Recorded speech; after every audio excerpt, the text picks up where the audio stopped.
Here India. Thank you, sir. Thank you. Shri Mahendra Bhatt ji. माननीय उपसभापति महोदय, मैं आपका आभारी हूं कि आपने केंद्रीय उत्पाद शुल्क संशोधन विधेयक 2025 के पर बोलने का अवसर मुझे प्रदान किया और मैं इसके समर्थन में बोलने के लिए खड़ा हुआ हूं। महोदय, इसका उद्देश्य केंद्रीय उत्पाद शुल्क अधिनियम 1944 में संशोधन करना है। यह धारा 3 के तहत लगाया जाता है। इससे भारत में निर्मित या उत्पादित वस्तुओं पर केंद्रीय उत्पाद शुल्क लगाने और संग्रहित करने का प्रावधान है। विधेयक का मुख्य उद्देश्य तंबाकू के उत्पादों पर केंद्रीय उत्पाद शुल्क की दरों में संशोधन है। तंबाकू उत्पादों पर जीएसटी बढ़ने से कर राजस्व की रक्षा होगी। सरकार के इस विधेयक का उद्देश्य जीएसटी क्षतिपूर्ति उपकर समाप्त होने के बाद टैक्स को संरक्षित करने के लिए सरकार को तंबाकू और तंबाकू उत्पादों पर जीएसटी बढ़ाने से राजकोषीय गुंजाइश प्रदान करना है। इसका उद्देश्य जन स्वास्थ्य और राजस्व को मजबूत करना। सरकार ने तंबाकू तथा तंबाकू उत्पादों जैसे हानिकारक वस्तुओं पर 40% जीएसटी लगाकर साथ ही उत्पाद शुल्क में वृद्धि करके जन कल्याण की दिशा में एक निर्णायक कदम उठाया है। हानिकारक उत्पादों के उपयोग से हतोत्साहित करना इसका उद्देश्य है तथा महत्वपूर्ण सामाजिक और स्वास्थ्य क्षेत्र के लिए राजस्व बढ़ाना उद्देश्य है। युवाओं और कमजोर समुदाय के बीच तंबाकू के समर्थन को कम करने एवं स्वयं अर्जित रोग से मुक्ति के लिए इस विधेयक का लाना बहुत नितांत आवश्यक हो गया था।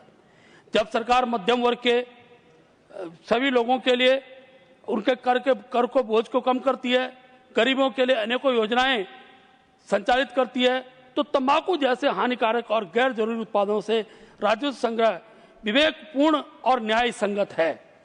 तंबाकू से कैंसर, हृदय, उसकी चर्चा पूर्व में आई है, हृदय रोग, फेफड़ों के रोग, मधुमेह जैसी गंभीर बीमारियां होती हैं।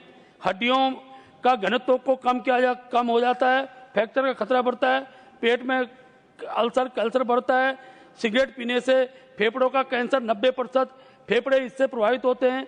सीओपीडी की बीमारी 85 से 90% सिगरेट पीने से होती है। हृदय रोग और अस्थमा जैसे रोग इससे होते हैं। महोदय, वित्तीय वर्ष 2023-24 में भारत में तंबाकू निर्यात से देश को 12,589 करोड़ का राजस्व प्राप्त हुआ। पिछले 5 वर्षों में 87% वृद्धि निर्यात में हुई है और भारत दुनिया का दूसरा सबसे बड़ा तंबाकू उत्पादक है। और इस नाते तंबाकू का अगर हम उससे निर्मित सिगरेट और सबका रेट बढ़ाते हैं तो विदेशों में इससे हमारे राजस्व की वृद्धि होगी। ये एक अच्छा निर्णय है।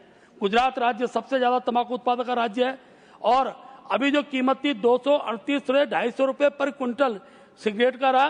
तंबाकू, पान मसाला में 28% जीएसटी को 40% किया गया।